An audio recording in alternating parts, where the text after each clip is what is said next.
Welcome, bienvenue. I'm Karine Morin, President and CEO of the Federation for the Humanities and Social Sciences. Some housekeeping. Today's event will take place in English, but simultaneous interpretation is available in French, American Sign Language, and Quebec Sign Language. Closed captioning is also provided in both English and French. Nous offrons aujourd'hui des services d'interprétation simultanée et de sous-titrage en anglais et en français, ainsi que l'interprétation langue des signes québécoise. To access sign language interpretation, in-person attendees can refer to the screen on the side of the stage, and virtual attendees can enable on-screen sign language interpretation by clicking the globe icon at the bottom of their screen. To access French interpretation or captions, those in the room need to scan the QR code that is on the screen above me. The interpretation QR code will take you to the Zoom webinar. Once you are in that virtual space, joining the others, you will take the following step. That is, click on the globe icon to select your preferred language and listen using your earpieces if you're here. For those of us joining virtually, access captions in French by visiting the URL in the chat. I'd like to make a land acknowledgement. And if you are joining us virtually, we recognize that the following land acknowledgement might not be for the territory that you're currently on. And we'd ask that if this is the case, you take the responsibility to acknowledge the traditional territory you are on and the current treaty holders of it. Here, we acknowledge that George Brown College, where we're gathered today, is located on the traditional territory of Mississaugas of the Credit First Nation and other Indigenous people who have lived here over time. We're grateful to share this land as treaty people who learn, work, live in community with each other. And this conversation takes place at a time when many are seeking belonging, healing, and reconnection.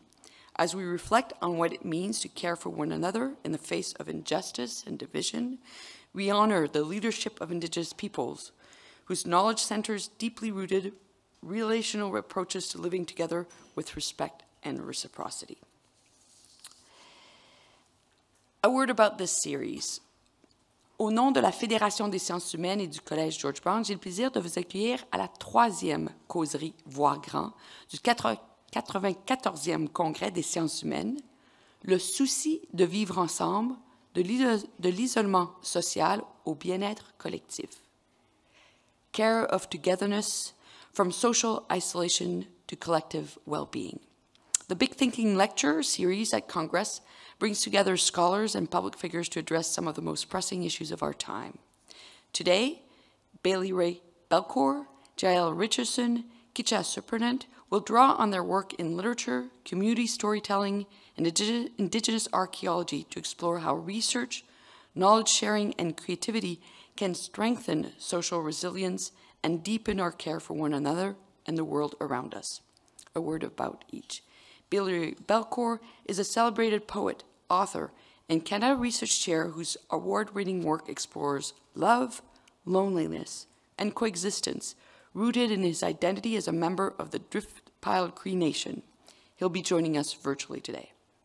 Jael Richardson is a novelist, children's author, and the founder and executive director of the Festival of Literary Diversity, Fold. Her work centers on inclusive storytelling and expanding spaces for underrepresented voices in Canadian literature. Keisha Supernant is a Métis archaeologist and director of the Institute of Prairie and Indigenous Archaeology. Her research integrates Indigenous knowledge and digital tools to protect heritage and support community-led efforts to locate and protect unmarked graves. Our moderator is Kay Chang Thom, a writer, mediator, and expert in trauma-informed conflict transformation whose work bridges somatics, social change, and transformative justice practices to promote collective healing. I thank them for joining us today and for the session. As Congress continues, you can also participate in the conversation through social media using the hashtag Congress. That is Congress with an H at the end. On behalf of the Federation, George Brown College, I also do want to thank our Big Thinking Lecture Series sponsors, and that is Universities Canada.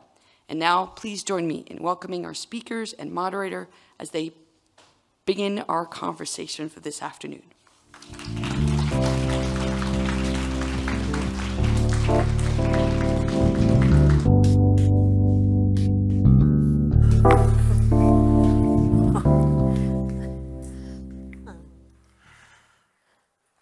Hello, everyone, and thank you so much for joining us for this conversation. I'm waiting to see, oh yes, there's Billy Ray.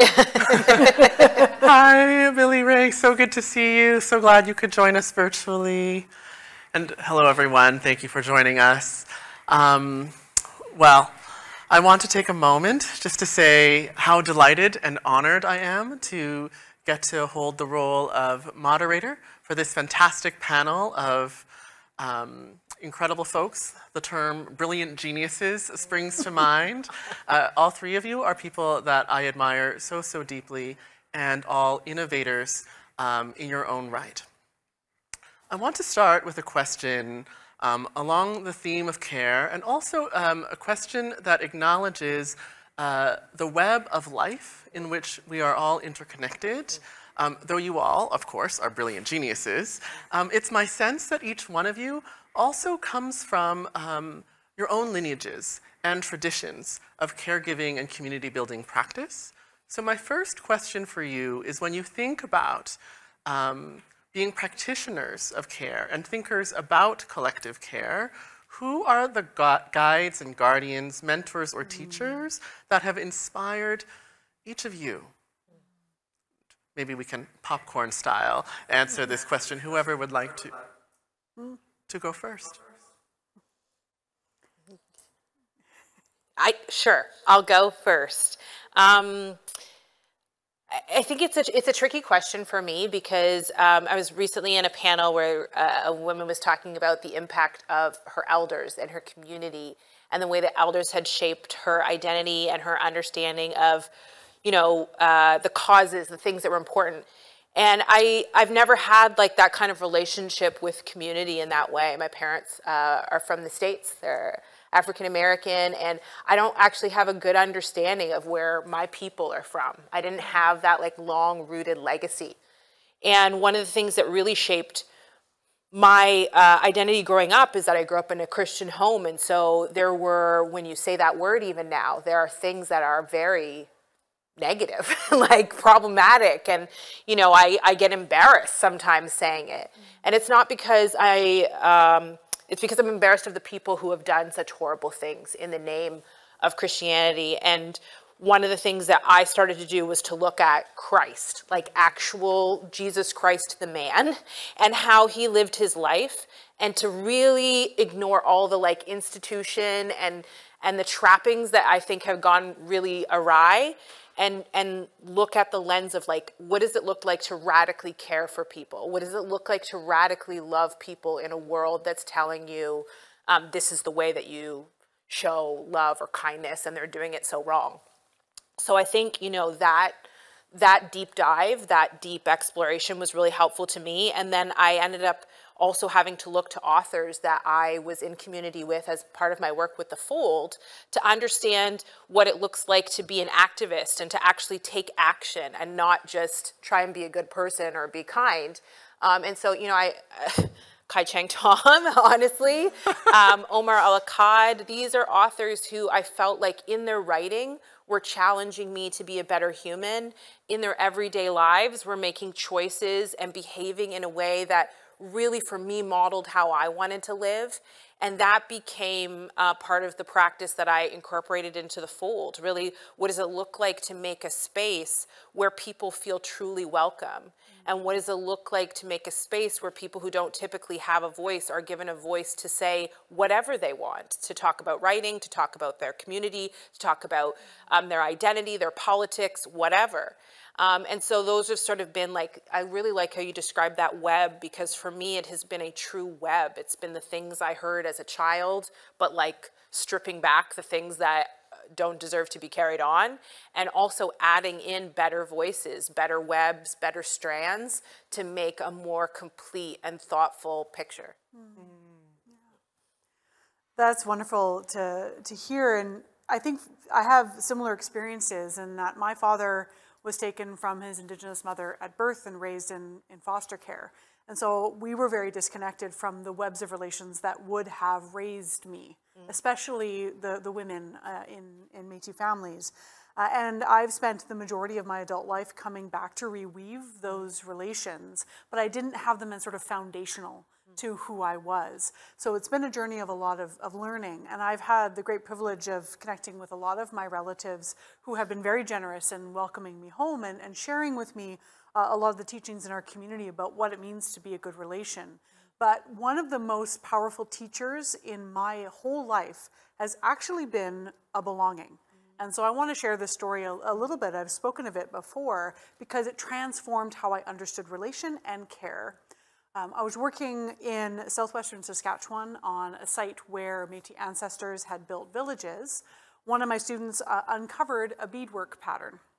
This was a really unusual thing to find in the archaeological record because one of the teachings that was shared with me about beadwork is that it's not the bead that holds the spirit, it's the pattern. It's when the beader actually creates something that it gets imbued with the spirit of that maker. So this beautiful pattern, 150 years old, preserved in the ground, we took it out of the ground, but it began to teach me that how I had been taught to care for objects as an archaeologist, which is very sort of clinical, very sort of conservation, protect, put them in behind glass, was not at all right for this relative of mine because it was a relative. And I have relational responsibilities to care for this relative in a way that respects that relation and doesn't send it to be incarcerated in a museum, but puts it back into relation with our community. And while I can't define for my community what that care looks like, that's not my role alone, that always has to be done in connection, it made me ask some really fundamental questions about how we define the concept of care and protection and stewardship and all these sort of related terms. And how do we do that from the place of those webs of relations and caring for the ancestors? So that beautiful piece of beadwork, which still sits with me in my office right now, where we can visit with it and we can connect with it, I can bring my living relatives to it, has completely transformed how I understand the concept of care and has broadened so many things for me. Thank you so much. Billy Ray? Yes. Yeah, so we're happy to be here. There we go. Oh, there you go. Oh, we're good? Yes, we can hear you now. Okay, cool. To appear here as a disembodied shoulder and head. But in the, I'm in Vancouver to be with my dog in the spirit of care, to spend time with her as she, it's emotional, as she, her time on the, planet comes to an end.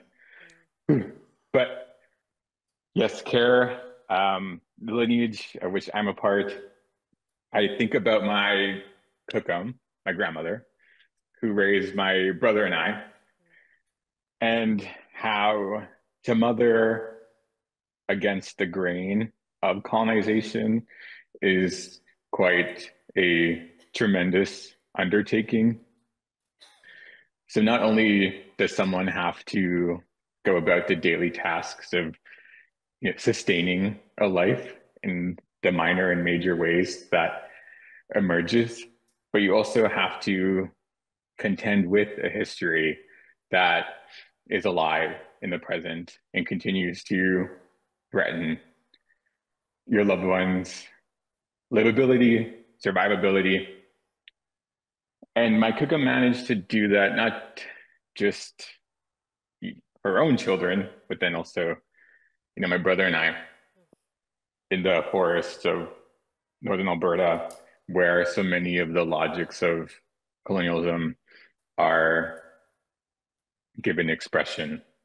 I think that she cared for me in a really profound way by holding open a space for possibility. I think to be Native, and perhaps more specifically in my case, to be an Indigenous boy, the horizon of possibility can feel quite narrow And, add on to that the fact that I'm also queer. I didn't really have a blueprint for how to imagine the future, the future at all, let alone a caring future or a future of care. But she, in many ways, reminded me as I was growing up that it's such a cliche, but she told me that I could do whatever I wanted and that I could achieve whatever I sought out to achieve. And the reality is that was not a sociological given. And so it was really quite significant to me that in retrospect, I can see that now, those sort of subtle gestures of care and those sort of small notes of encouragement can actually add up over time and transform a life. And I think that's what ultimately the politics of care that I'm most interested in practicing myself is how do I, as a teacher, a writer, a relative, how do I, practice certain forms of care that can ultimately, transform people or our sort of our communities for the better. Thank you so much, Billy Ray. And I just want to take a moment to pause and acknowledge what you're sharing with us about your dog and the relationship of love and care that exists there.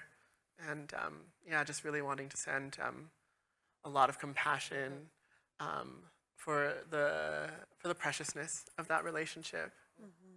Yeah, thank you. Thank you. And thank you for taking the time to be with us in the midst of that passing as well.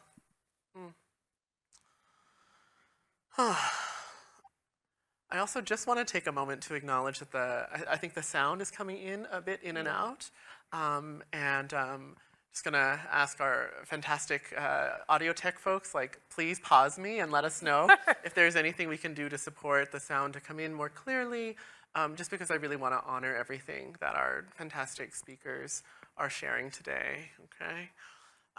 It's kind of funny to have a tech disruption in a panel about care. It's actually I always think that the webs of relationality really show themselves under pressure, So we're all gonna, the invitation is just let's lean in, we'll figure it out. We're here to be with each other across whatever space-time disruptions may emerge. Yeah, does that sound okay? All right, thank you, folks. Yeah, I want to ground us in the present as well as in the past. And I think we can hear that a theme that is already starting to show itself is that the long strands of history come to us in fragmented ways. And a part of the work that each one of you is doing is taking those fragments like they're beautiful gems, and then you're connecting them. And I think of each of you as world weavers and web weavers in a way. We are also living in a time when the web of the world is under threat. I think it's the question on everybody's minds, dare I say. There are so many forces that are moving against care and against life. And like it or not, these are the forces that are resurgent and dominant in our political sphere today. I'm a bit reluctant to say the name. It's a bit like saying the name of the devil, but recently a very famous billionaire was quoted by the CNN as saying that empathy is a weakness in the human condition from which he intends to save Western civilization. And so just kind of putting that provocation and that reality out there, I want to offer some space to each of you to respond. What is your response and your own wisdom toward a time where people are saying that empathy is a weakness? And Keisha, maybe we could start with you. Sure, I would be happy to. I think that it's such an interesting time to be talking about care, about collective care. And I do think that, empathy and care are a threat to the foundations of Western civilization, but that's not necessarily a bad thing. Good reframe. The sort of foundation. And reflecting also on what Billy Ray was saying and the situatedness of seeing the kind of operation of colonialism, settler colonialism, capitalism at work in the lands and waters of our homelands is just showing how much, when you take a world that is seen as a resource, you're fundamentally undermining this idea of care and of relation. And I've always sort of pushed back on the idea of care, empathy, emotion as weakness. I think that is a hubris of Western sort of Enlightenment thought, especially. I was trained very much in a way that centered science. And science was supposed to be unbiased and objective and non-emotional, as if as humans we can somehow be those things, which is not at all the case. But it also really undermines them as a way of knowing, of empathy and care as a way of connection, a way of understanding, and a way of actually making sense of the world around us. And so when we see these concepts like empathy and care as being held up as weakness, I think we need to lean into the fact that they are in fact the strongest and most powerful force in the world. Love, care, kindness, and empathy, to me, are the most powerful. They are the hardest to really break, right? Because they connect us to each other. They're part of the ways in which we build community and we build connection. And when we can understand the fundamental value in every human being, regardless of their expression, regardless of their politics, then we start from a place fundamentally of one of strength, and one that seeks to build those stronger and brighter futures. But those futures are a threat to many of the structures that extract and that create humans, lands, waters, plants, animals into resources only, and tries to assign them value only based on what they can do for other, do for these billionaires or something like that. So for me, I think that when we can hold space for that empathy and that care, it really does fundamentally make us stronger. And it also helps to counter the fear, because I feel so much of our society now wants us to be living in fear. And when we live in fear, it can be really hard to feel that sense of care and empathy and connection. We feel isolated, we feel alone, we feel scared. And so for me, the counter to that is that place of deep love and care where we can then be active, right? From that place, not from a place only of anger and fear, but from a place of deep, deep care for wanting to build a different future for the world, for ourselves, our communities, and for the world in general. So I just feel it's such a strength. And if we can start from there, we can start to imagine hope. Because hope is a difficult commodity. It's a difficult thing to find these days. Beautiful, thank you. Love as strength, the only thing strong enough to topple Western civilization, to make the world that we need. Thank you. Billy Ray, would you be willing to go next? Yeah, of course. I was thinking about how empathy is something that's often socialized out of us, or the sanction forms of empathy look really specific under neoliberalism, racial capitalism. I learned in various feminist classrooms about the forms of empathy that we might actually want to problematize, those forms of empathy that are more self-serving than they are directed towards some collective project of liberation or reimagination. But I think it's strange that what feels more urgent now, this was, a decade plus years ago, but what feels more urgent now is, insisting on the forms of empathy that allow us to be in relation in order to sustain our attachments to life, our visions of the future we want to live in, practicing that future, the sort of the mantra of Black feminist thought, insisting on, living as though we are already in the future we want. That feels to me like it's a part of our practice of empathy, in, seeing in one another that desire, encouraging it, seeing asking what world do you want to live in and how can I help you live in it? Or, what can I do that can make it feel like we're already there, or we're sort of on our way there? And it feels, because I'm a writer and I teach writing, I'm thinking also about books and the capacity of books, of fiction, of poetry in particular, to enable us to see each other, especially marginalized communities, Indigenous people, to see each other outside of the frame of deficiency or depravity that for so long governed how people understood us. And, I think the opposite of the frame of deficiency is the frame of empathy.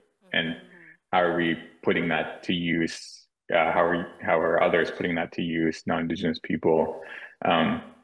It can look, a book can be a starting place, but I think we also, there needs to be the translation into practice that, so that the worlds that we want can be built and not just imagined. Thank you so much. Yes, living as though the world we wish to live in were already here. JL, what about you? Yeah, I think this is something that's really become a part of my life since I started Fold. So just for those of you who don't know, Festival of Literary Diversity is held in Brampton. I started it in 2016 as a festival that would celebrate underrepresented authors and storytellers. And when I would say that to people, they would say, like, what do you mean? Who do you mean? And I was like, everyone. I mean, everyone. I don't know. But what I truthfully wanted to do was to build a festival that would exercise, in a way, radical empathy, and would operate from the foundation of, like, what can we do, as opposed to what won't we do, or what shouldn't we do, or what can't we do. And there's little moments that I can think about where I remember somebody in our first year raised concerns about the lack of disability representation, and it was, a few weeks before the festival. And, my team was like, it's a good point, but, like, what do we do? And the argument was, is it enough to have someone who has a disability on the roster, or does it need to be somebody who's active in the disability community and advocating for change so that their representation is true representation? And how do you know that? And how do you find that? And how do you make sure of that? There's all these challenges, real, like, logistical challenges, but also a good point, and a point we understood. And the question was, like, what do you do? They've raised a good point, but, like, the festival's in 4 weeks. And I was like, well, if the whole point is that this isn't typically done at a festival, and our whole point of our festival is to represent those who are underrepresented, and then we think we have to find a way. We just have to find a way. And so we invited an author who came and spoke, but not just came and spoke, because the only space that we had was right alongside one of our most popular authors. So we knew, audience-wise, it was going to be an in-person event that not a lot of people attended, potentially. And then it sort of, like, ghettoizes this very important conversation, for lack of a better word. So what we did was we recorded that conversation. It was the only event in 2016, our first year of the festival, that we recorded. We also had it translated into French. And that session was the only session that was shared publicly after the festival with anyone who wasn't there. And it became, for me, like the model of radical empathy, right? When you hear a problem, our natural instinct when someone criticizes or says, I don't see myself represented, or you haven't done this correctly, our natural instinct is like, I've tried, I've done the work, I've done the thing. And radical empathy says, what part of what they're saying is something I need to hear? What part of what they're saying is pointing at something that I just haven't noticed, I have overlooked because of where I was raised, or how I saw things, or what I didn't notice, or what we just didn't pay attention to. And radical empathy says not just, oh, now I notice it. It says, what am I going to do about it? It also, for me, says, what do other people do about it in these situations? That would be totally okay, of course. But what can we do that is better or more, or demonstrates to this group that is used to not being heard that they have actually been heard? What would that actually look like? And the thing about radical empathy is it takes enormous amount of work. It often takes more money. It often takes more time. It's often like, okay, we're going to do it. Okay, but what is it? And then you're talking about this one little issue for like a week. And it can feel overwhelming, and it can feel exhausting if you don't decide that it is the thing that actually defines you, that you're not actually who you are if you don't practice it. And so it actually, in my life, I kind of see it as fun. Radical empathy is like, how can I do this better than anyone has ever done this before? You know?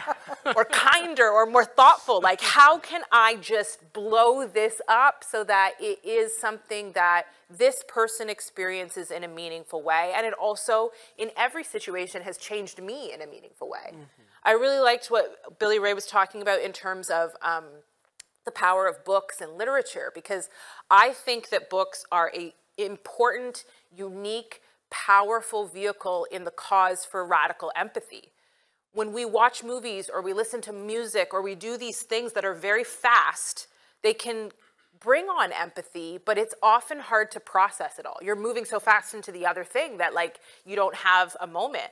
When you read a book by an author who is radically different from you, or whose views are different from where you've lived your life, you have to chew on it and chew on it and chew on it. Sometimes you're like, I can no longer chew on it. You know, I need to take a break from this chewing. And sometimes you work your way through your own issues solitarily, on your own, in this very unique exchange of words.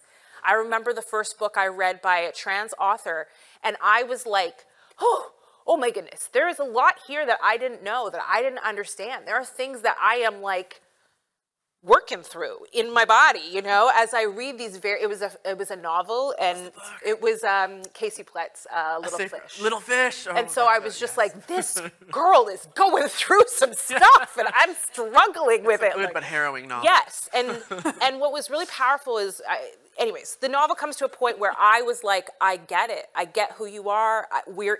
There was some similarities between me and the main character by the end that I could not have seen coming. And that to me like was the exercise of empathy, of continuing to read and continuing to work through so that I was like truly transformed and changed by the book. And like I said, my advocacy for books is like, it does it in a way that I don't think other mediums can or effectively do as well. I just want to take a moment to like, I almost want to like stand up and cheer, you know, like, oh, that's so great. And anyway, if there's a book that is like an invitation to empathy, I think it is Casey Plett's Little Fish. So that's another friend who is in the room with us today. And I just kind of wanted to resonate as well with like each one of you speaking to the power of story and moving toward future through our bodies. The power of love, and then like doing the work. One wishes that certain billionaires or formerly best-selling children's book authors would maybe read some more. But anyway, it's not for me to tell others what to do. But and I think all three of you are also alluding to the next question on the list of questions that I sent you in advance, which is about practice. So it's in one sense like a practice of conceptualization, thinking about a world of care, a world of collectivity, a world of love, and that's a whole thing on its own. And then there is the doing. And I mean, Jael, as you were speaking about your experiences of organizing with the Fold, I was immediately going back in my mind to all of these workshops or events I facilitated where someone has come to me and said, you did not do it correctly, you did it badly, you did it wrong. And then having to go through that process of being like, oh my gosh, do you know how much energy I've put into this, into trying to be a caring person, and for you in particular, like how many times, you know, how hard it is to do the practice. So my question, I guess, my original question was, what is it for you to move from conceptualization, thinking and writing about care, to the practice of doing it? And then maybe something I'll throw in, if any of you care to respond to it, is like, what has the personal journey been for you in learning about the practical application of care? Billy Ray, are you open to starting first? Yeah, of course. Thank you. So my first thought when fielded this question was that care is one of those practices that we carry out often without any kind of robust theoretical framework for doing it. It like precedes thought in many ways, I think, as right from childhood. And again, I think that because we, come into being under certain social and political and economic conditions, that care gets sort of chipped away at, complicated, contested, and in many ways the logic of capitalism is, one of the sacrifice of care, or the practice of certain violent forms of care, or certain violences that get categorized as a kind of care. But which means that we have to be resolute in, insisting on the responsibility of care. And I'm thinking also about how like teaching is so much about care. I guess if you're doing it well, it should be about care. Yeah, we all have our own examples, I think, when, the absence of care in the classroom is really quite destructive. But I'm thinking often of what it means in a classroom to demonstrate like an interest in your students and in your students' thinking in particular, and how that changed my life as an undergrad. I had a couple of professors at the University of Alberta who really expressed to me that they valued my thinking, and that changed my life and put me on the path toward what I'm doing now. And yeah, bridging the theory, a theory of care with the practice of care can look like, taking an interest in people's thinking, and opening up space. I hope in my classrooms, I'm opening up space for my students to think about how their writing is related to the world, how they live in the world, what they imagine our conditions of possibility could be as people in the world. And I want them to treat their fiction and their poetry, which are the two genres I teach most often, as opportunities to put into practice their to make claims about the world. And I hope that that's done in a way that is caring. That's so beautiful. Now I really wish that I could take a class. How to demonstrate care, for maybe particularly in places where care feels least likely to appear. It's quite a profound invitation. Jael, would you go next? Sure. Yeah. I think for me, in my writing is a really important place for me to do activism, and I've had to understand that that's like an important place I do activism. Does it take me 5 years to write a book? It sure does. Can I do it faster? Apparently not. And so it sometimes feels like my activism is like slow and ineffective because it's just taking me so long. But I'll give you an example. My first novel was called Gutter Child. And one of the things that I do when I'm trying to wrestle with a problem is I try and approach my book from a place of asking questions. It's also what I recommend to students. You know, they'll come out and they'll say, I want to write a book about feminism. And I'm like, but what's your question? What's the thing you don't know? Because so often they're trying to put in what they know into the book. And I'm saying, find out what you don't know. Find out the question. And so the question for Gutter Child was, what happens when you grow up in a world that's designed for your failure? When do you know it? When do you realize it? What do you do about it? And it was all based on the fact that I had researched my dad's life. He was the first black quarterback to win the Grey Cup. And I had looked at his life during the civil rights movement, what it was like for him to be a black man in the United States in the 50s and 60s. And that seems to me a place that was designed for his failure. And it launched me into a novel that allowed me to unpack that more specific to the things that I was trying to deal with and that I was trying to show the world. And that is one of the ways that for me, I try and share care, or if that's something you could say, it's something that for my readers, I love to get into book clubs where people are like, oh, I really liked this character, or I really hated this character, and it's a question of like, why? What is it that you're bringing in that makes that character a threat or a concern? Where is there room for empathy for that character? What are you learning about them? And so I try to approach my writing from a position of care and from a position of questions so that readers are put in positions to ask themselves questions. Another thing that I think is really important is that care is a verb. It's an action. It's something you do. It's not something you just think about. And I'll give everybody a challenge. I love to give people homework. So one of the things we do at Fold is we ask people to ask themselves who's missing. And when you look at your bookshelves in your home, I want you to go home. I'm assuming people have access to some form of books, even if it's your audiobooks on your phone or however you do it, is to look at the books you've read and to look at who's missing. What kinds of stories are missing from the books you've read? What kinds of authors are missing?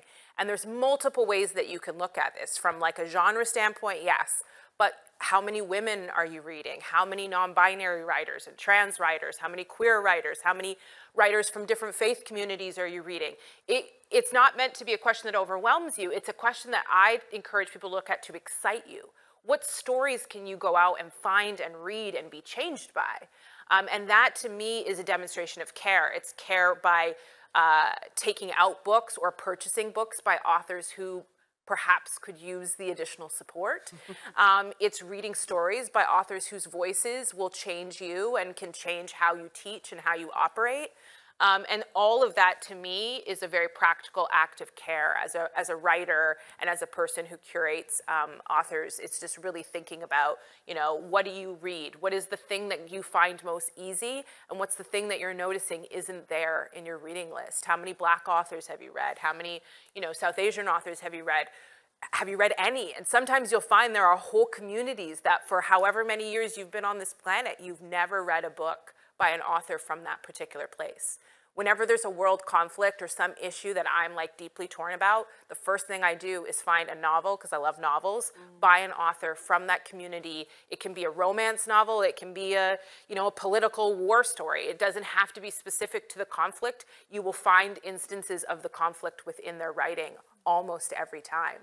And so that's something that you can do practically to care. Yeah, so many inspiring words. So for me, academia is not a space that incentivizes or rewards care. And if anything, it works against cultures of care.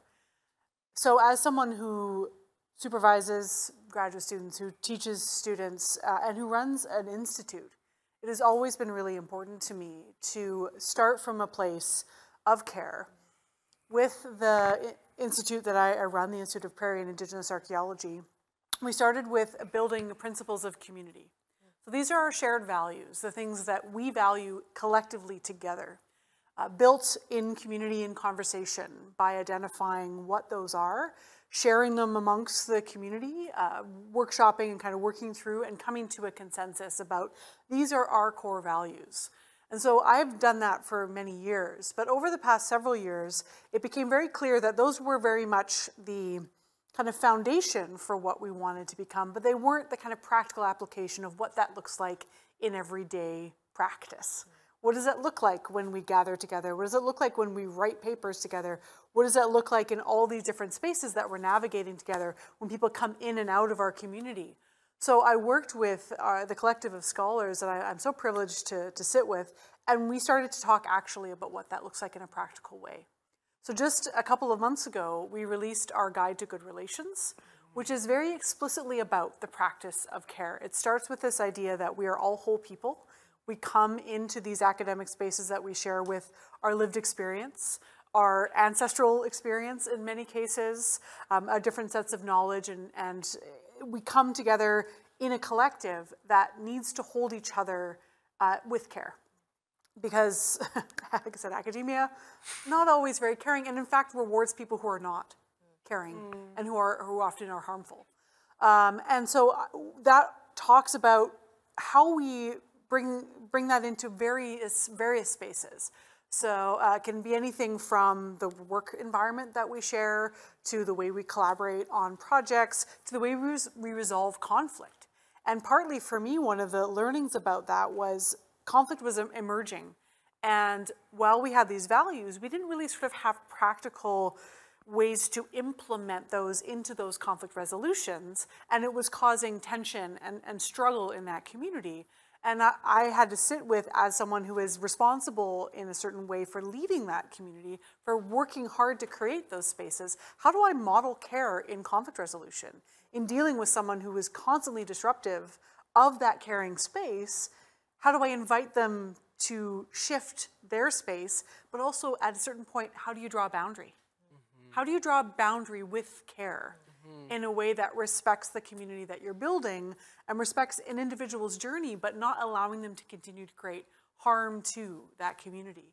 And this is something I struggled a lot with as a leader, and really am grateful for all of the students and scholars who sat with me, and we talked through what that meant.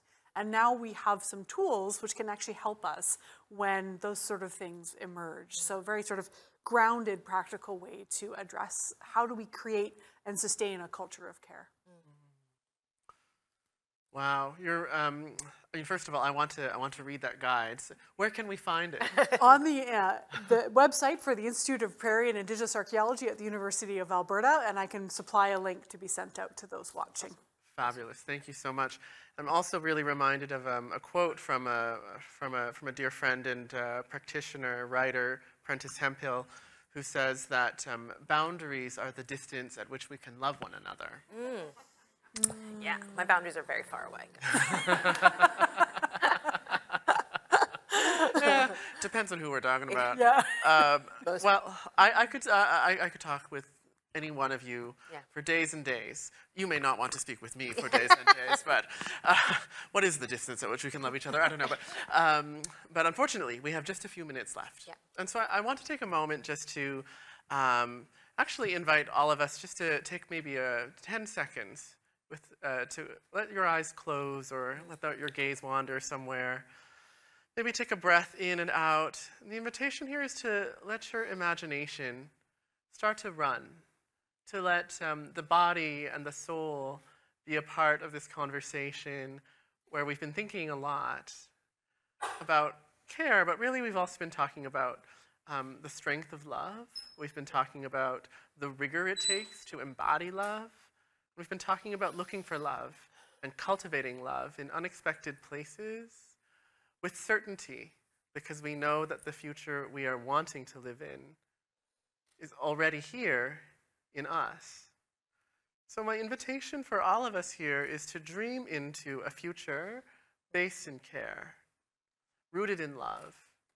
Just to notice what arises in your mind, in your soul, in your body. And when you're ready, gently just bring yourself back into the space. I'm just going to invite us to close by inviting each one of our fabulous speakers to share, when you dream into the future, a future rooted in love and collectivity, what do you see? Jill, will you start us? Sure. I think for me, we often think about care and these like major actions, these big things. I'm going to change the way this place does this thing. Or I think starting the Fold and doing my work has really helped me because it's created a small space. And I think sometimes it's about creating some boundaries on where your care and your capacity for change can actually have an impact, like what is actually within your sphere. So for me, for me, when I think about care, it's really about, I have a team of 3 staff, and it's really about imagining a world where they're well taken care of. They've got jobs that pay them and benefits that pay them. And because they have jobs that pay them well and benefits that pay them well, they like their job and they stay in it and they do it well. And in doing their job, they care for other authors who then feel cared for. And it has this like ripple effect that starts with me and 3 at this point, women who I work with. And so that's sort of when I imagine, I focus on that from a work perspective, those 3 women, what can I do to make their lives better so that what we do sustains itself and helps others. I think it's also looking at my family and really prioritizing my family in a way that makes me proud. And so just in terms of, it's also about self-care, right? Like, how do I protect myself? How do I take care of myself? It's focusing on these small spaces of impact and trying not to get overwhelmed by the magnitude of problems in the world, and really building my boundaries around the things that I can control, not control, but do you know what I mean? The things that I can impact, the things that I can shape, maybe is a better word. Thinking about the things that I can shape and building those things in a way that, a year from now we're in a better place, a year from then we're in a better place, and a year from then. And I will just say, because it's probably the last time I'll speak, if you have any interest in hearing about, Fold and how it got built and what it's about, we have a podcast called Into the Fold. My colleague Lynn is here. We host it together. It's lots of fun. But if you're interested in more information about some of the things we've done and some of the things I've spoken about, that's a really great place to go to access that story. The Fold is my favorite literary festival in the country, possibly the world. I really encourage folks to check out their work. Keisha? Thank you for that beautiful invitation to imagine a world centered around care and love. And part of me goes, in fact, back a bit to my ancestors. I found myself kind of going back to sort of lands and waters and the ways in which my community and my ancestors would have lived in relation with those, not in an extractive way, but in a way that centered care of those relations.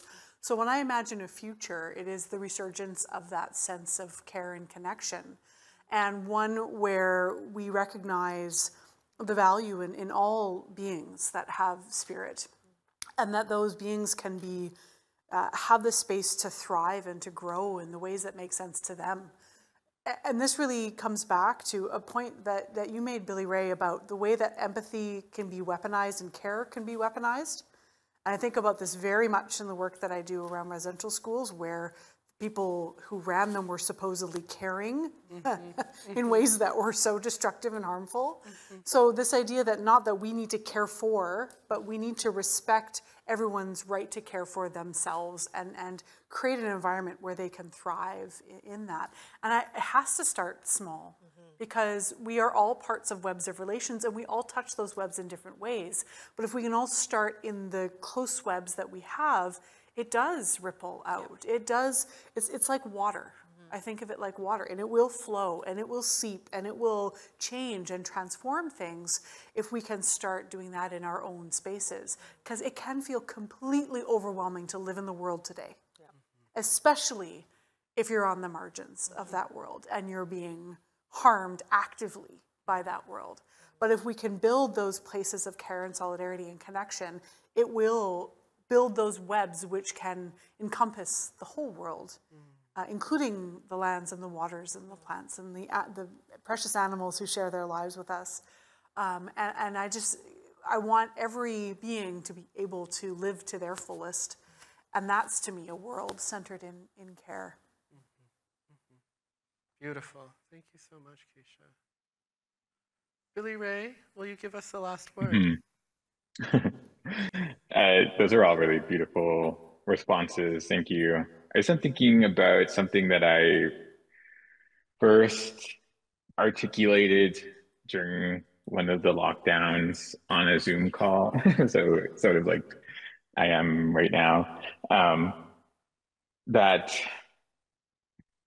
the pandemic compelled us to figure out how to care for one another, about each other, about each other's well-being, in ways that did not mean immediate proximity, that did not require us to be literally in the room together. I think that's something that we have to continue to think through, especially because so many like communities of struggle are so far away from each other, so far away from us. Like I want people to care about the Cree people of Northern Alberta, even though they may never go there. And maybe I'm the only person they know from there, or they know me and Jessica Johns. But there's still an invitation in our writing to care about us. Thinking about like when I visited Sweden last year, 2 years ago, for a literary festival, and the sort of the Sami writers, the indigenous people there, showed so much care for our literature. Like, how do we, create these global networks of care? Of course, now I'm thinking about that through my literary work, um, through my work as a teacher. How do we sort of disrupt the provincialism, um, or the sort of isolationism that is becoming, once again, a powerful political force in the world? Um, those, for me are the what feels urgent right now. Thank you so much. I really am just like resonating, like letting those visions echo in me. Really also just feeling this call to love across distance and to love across difference, to love across barrier. Thank you so much to each one of the three of you for all that you do in the name of care and in the name of love.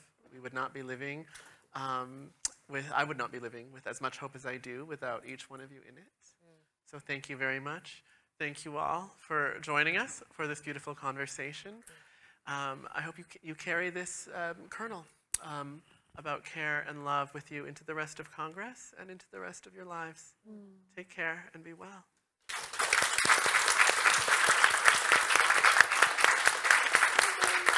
You can't see me. I keep waving at you. I know, I keep on gesturing at Billy.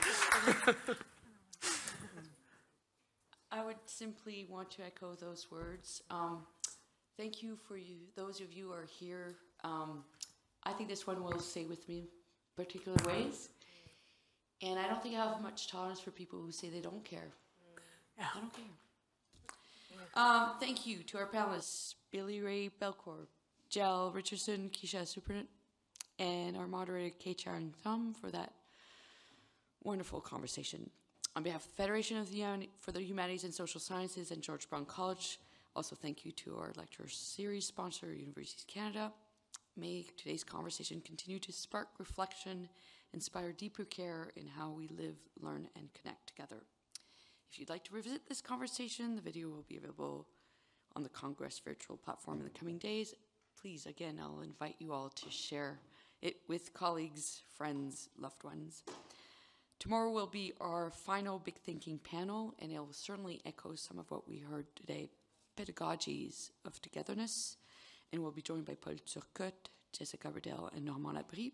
This will be again at 12:15 to 1:15 in this room tomorrow, Wednesday, June 4th. Merci donc à toutes et à tous de vous être joints à nous aujourd'hui. Je vous invite à profiter du reste de votre soirée et des sessions restantes du congrès. Know that there is a president's reception hosted by George Brown College, hundreds of meters away, starting at 6:30, and that will be at 100 Queens Quay East on the 3rd floor. If you're not there to celebrate in person with them, we celebrate you wherever you are. Thank you again. Bonsoir.